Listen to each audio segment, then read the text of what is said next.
To an outsider, Kibera seems to be a place of hopelessness and in many ways a place that has no future. But if you take a closer look, you'll realize the many talents that are in Kibera, the many gifted people who are ready to work together, collaborate together to make sure that Kibera becomes a place of hope.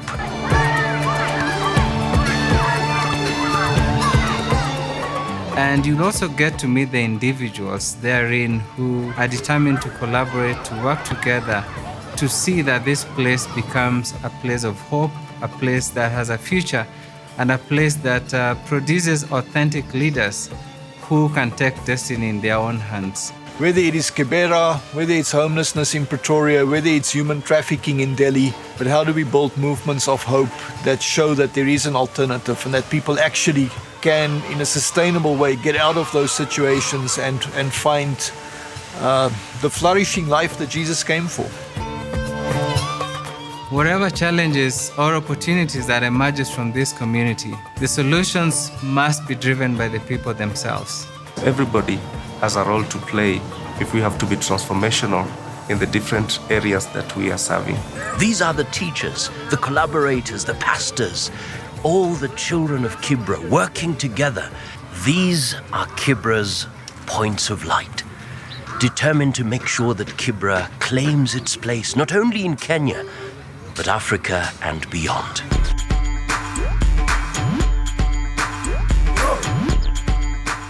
Growing up, I wouldn't say it was hard because I didn't know any other kind of lives. I grew up being a young kid who was frustrated, so I would look for ways to express my bitterness. When I was 10, I met this guy who I really looked up to because he was a good footballer. He had neat dreadlocks, and I thought he was the kind of guy I would want to be when I grew up. We became close friends. So most of the time he could send me to deliver a few parcels to a few friends of his. And a few months later I came to realize that I'd been delivering guns to different locations around Kibera. And what really happened in the streets, we could snatch people their jewelries. And when we get home, we could distribute amongst ourselves.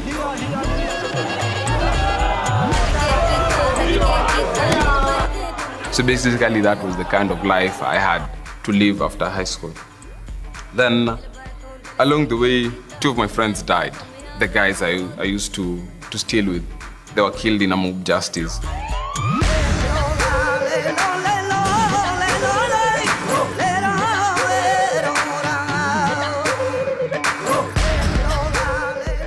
Most of us, we really don't think of the future, we think of now. This lady, we were in the same class in primary school with her, and she told me there was an event happening in their church. Eventually, I came to see young people, but who thought differently. To meet young people at your age who really are thinking of becoming greater people in their lives and doing a change in the society we live in. So after that 1 week, as much as I had fun, eating and having free sodas and whatever was there, I had to see life from a different perspective. And I guess that was the turning point of my life.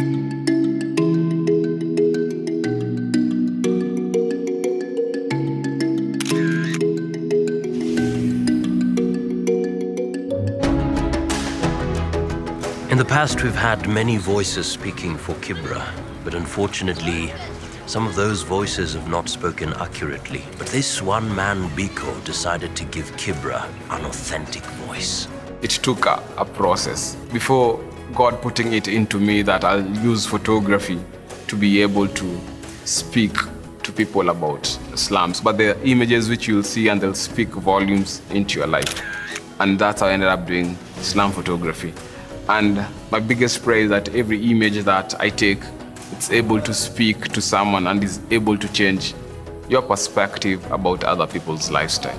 And my prayer to God is God to give me strength that I'm able to showcase the right stories and get stories that will move people.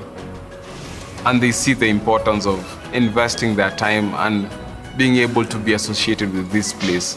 People will feel proud to say that I came from this place. I believe there are lots of gifts I will take to people across the world from Kibera.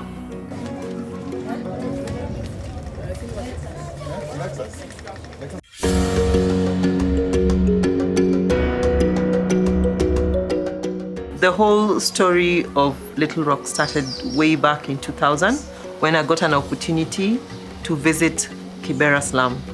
And what I saw kind of stirred me to start something.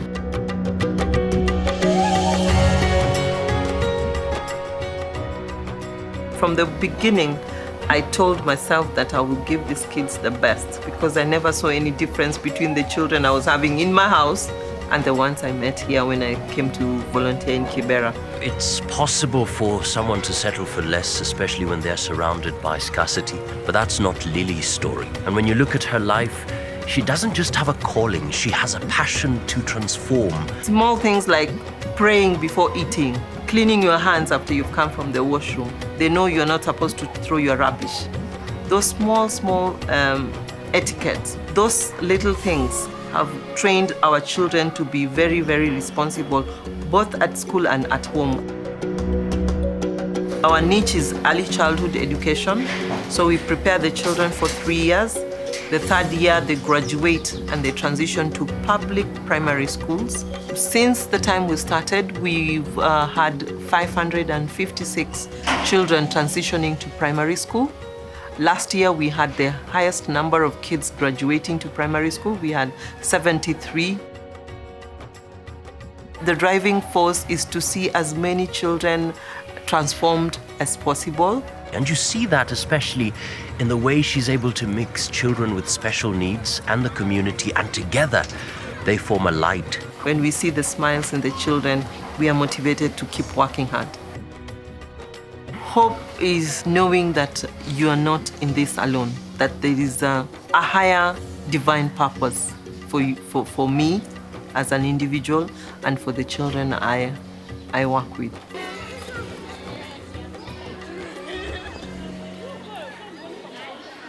Well, in any community, you will find very successful people who want to grow and develop themselves. But there's something very unique about leaders of faith and goodwill. I was born here at a place called Kisumudogo, which is across the railway line and on the wrong side of the tracks. Growing up in Kibera was not always easy. You lack a lot of things. For instance, water. Even today in Kibera, not everybody has access to quality, clean water. If you don't boil it, you shouldn't drink it. Number two is the quality of the house and the space. As you get older, you become a teenager, you hit puberty, you need privacy. If you're living in a house that's 10 by 10 or 12 by 12, that privacy is not there. Food, there's no guarantee you'll always have food. So that was a humble place where I started. My mom was a single mother. Her name is Angeline, and she raised 6 children. It was a struggle, but she had a clear mission and message for us. Education will determine how far you go in life.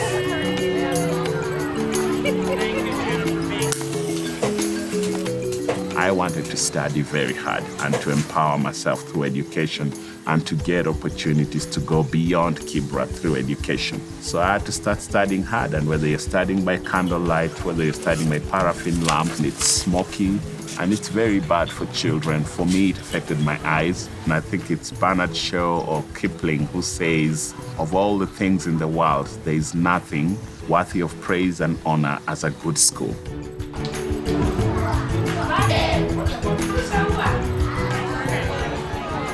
I think I got into politics because I realized it's the biggest place to make an impact, possibly in the quickest manner. A lot of people see Kibera just the thing, the place, the exotic, almost the fetishized picture of poverty. Think about Kibera, the people. Now, that is a wonderful set of people in Kibera. These are people who are resilient, they're talented, they're creative, they're empathetic to their neighbors, they help each other. We just have to make sure that Kibera is a place of opportunity because it is already a place of talent. Be focused, be patient, be determined. Don't give up. A solution will come. Don't be afraid to ask for help. You don't know where that help can come from. But share your passion, share your dreams, and you can make it. Let's make Kibera a shining, shining star.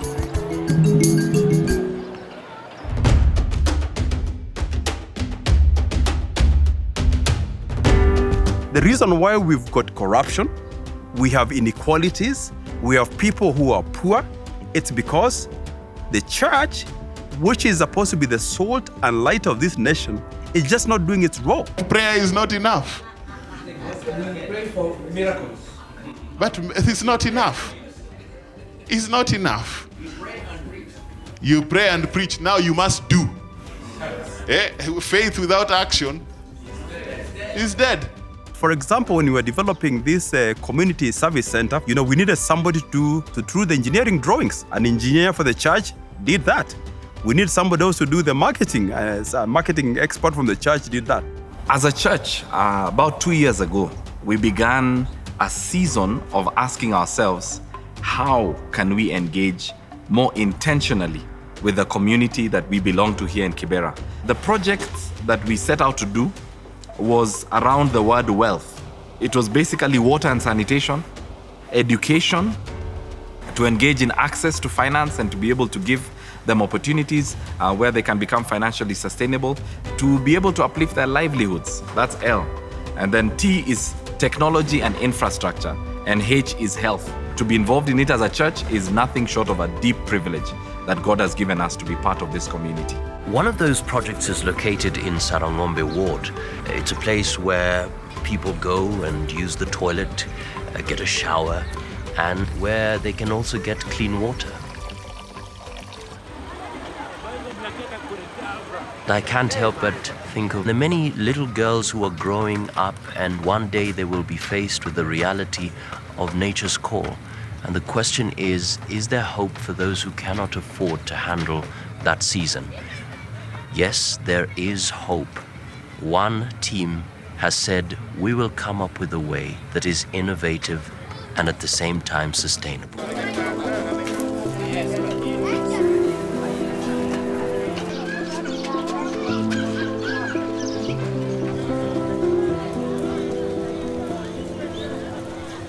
My passion as a girl was to become a doctor.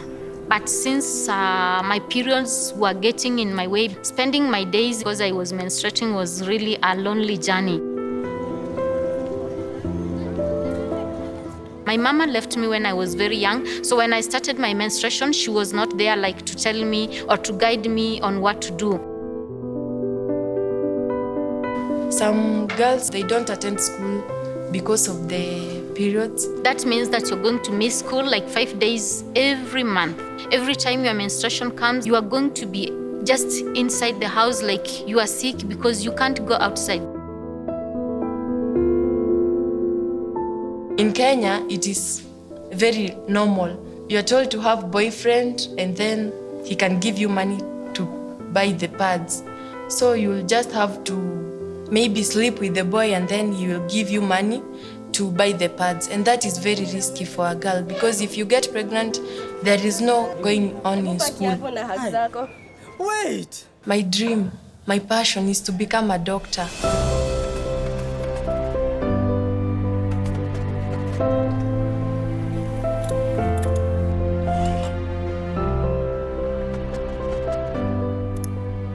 Days for Girls Kitty, it is so beautiful. I love it because of the colors that they use. They make you feel good. They use the flannel material. And the flannel material, it is very soft, it is very friendly, it is easy to wash, and it lasts 3 to 4 years. It makes you feel like a very beautiful person. I'm free, I'm comfortable. I can just jump the way I want. I can play sports, I can play basketball, I can play football, anything that I want to do. I am just confident about myself while in that Days for Girls Kit. I want girls to stay in school. Maybe they will be the doctors of tomorrow, the president of tomorrow. You can't know now. So my passion is just to keep the girls in school and reach every girl outside there so that they can stay in school.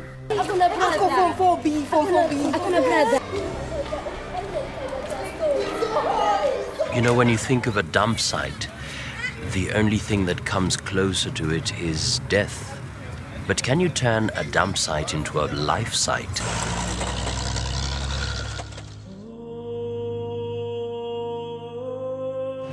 The origin of this place, this was a dumping site where the City Council of Nairobi used to dump. And this is where Soweto Academy started, with 5 children. There was no water, as we see water.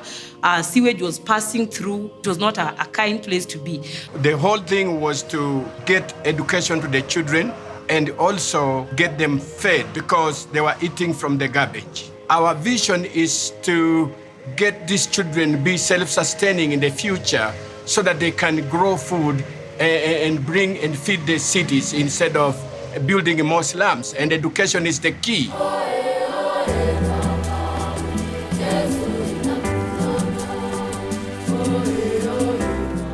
And it took some years to hew the rocks and build the building. This has been a nice place for my family because even in primary, we didn't pay fees, all of us. Here is where we've been getting water, we have been getting food. Pigs project started out fast, and the reason is that the pigs multiply really fast. And when you sell them, you get good money out of them. And also we have cows as a way of getting milk to feed the children. We also take agriculture lesson as one of the subjects that we respect here at Soweto Academy. We had fields where they could plant sukuma wiki, cabbage, onions. We also have water bottling plant. We drilled a well 800 feet underground and we hit the best water in Kenya. We are in the business of bottling water and selling so that we can sustain the project. One thing that I love about this school is about discipline. Being a slum, it was not easy. We have many things happening, drug abuse, and through those life skills that we were taught, the discipline is what has carried someone like me and many other friends of ours that we studied with to this far. Soweto Academy is one of the top in academics and also in athletics. We are number 2 in East Africa. In girls volleyball, it's called Mighty Minnows. Playing games and doing agriculture, it's part of us.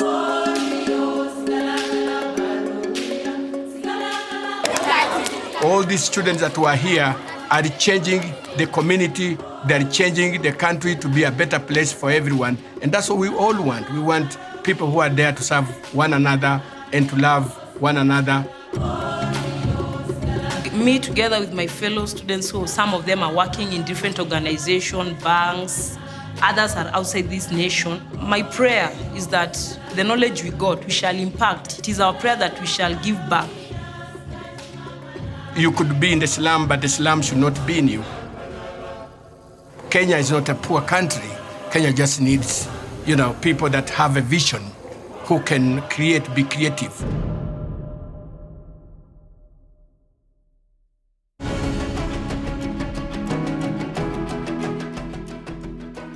A lot of young people are looking up to Biko for mentoring in photography and even art. My name is Alfred Wango. Biko is my mentor. It's sort of like an apprenticeship. Alfred is one of most hardworking young guys I get. He's 20 years old, but he really knows what he wants. I realized him as an artist. My vision has always to be somebody who impacts people's lives through my art. Not only, talent is not supposed to benefit only, it's supposed to impact the society.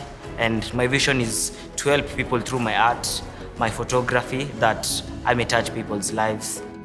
I really love him because he's able to think outside the box and he's really into humanitarian. And I'm really happy for him and him being part of my life. There are people out there who don't know much about the slum, people who fear coming into the slum. They don't know the good stories, and they reach the rich culture within the slum, the good people within the slum. In a place like Kibera, where there's so many people engaged in so many different things, sometimes from government to other organizations that would want to send very important messages, these messages really don't get down to the people. And so street acting comes in as a very powerful means because it goes down to the people, grassroots level. I'm Pius Ashimala, but most people call me Poet Ashims. Our main work here is to change the youths because most of the youths have now gone into the act of stealing. Our main theme is change and education. They go out together as much as possible as they send messages of peace, messages of hope, messages of warning, challenging the norm that Kibera is a place that is worthless. On the contrary, Kibera is a place that gives back through the talents and gifts of her people. I was born here in Kibera, and I always have a dream that someday we'll have change and Kibera will be a better place where anyone will feel safe, will have security. Change is supposed to start mainly to the young ones so that when they grow up, our country or Africa or the world at large will have a brighter future. There are people who are looking up to me, so I'll never give up. If we have more such stories and more points of light, people who believe in themselves and have the courage to pursue their dreams and hopes, then we can definitely have a movement of change, not only in Kibera, but around the world.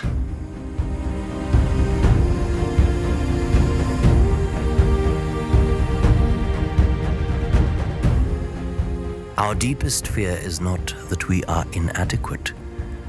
Our deepest fear is that we are powerful beyond measure. It is our light, not our darkness, that most frightens us. Laughing is the best medicine in the world, so my aim is just to make everybody happy. Through my art, I want to make these people fly. We ask ourselves, who am I to be brilliant, gorgeous, talented, and fabulous? Actually, who are you not to be? My name is Belinda. Michenchi yangu ni kuleta watoto wadogo wasome. We were born to make manifest the glory of God that is within us. And it is not just in some of us, it is in all of us. I will tell the people of Kibera, Kibera is one of the greatest places on this earth. Perhaps my life was meant to encourage others to pursue their dream, and that is purpose enough. To see other flowers blooming, to see other candles light. And even if mine is not lit, in reality, it will always shine because others will be shining the path for me. Nataka ni change Kibera, nikuwe mentor wa watu na nipeane inspiration to the needy ones. My wish is someday to write a story about Kibera. I just want to change everything about Kibera with my script. Thank you. When I am gone, please remember me. Not for who I was or what I did. Please remember me for what I always desired to be. A smile on the face of God. My dream is to start mentorship program so that I can guide those younger children coming up. My aim is to make Kibera perfect. Thank you. And if all of us did that, what a world we would create.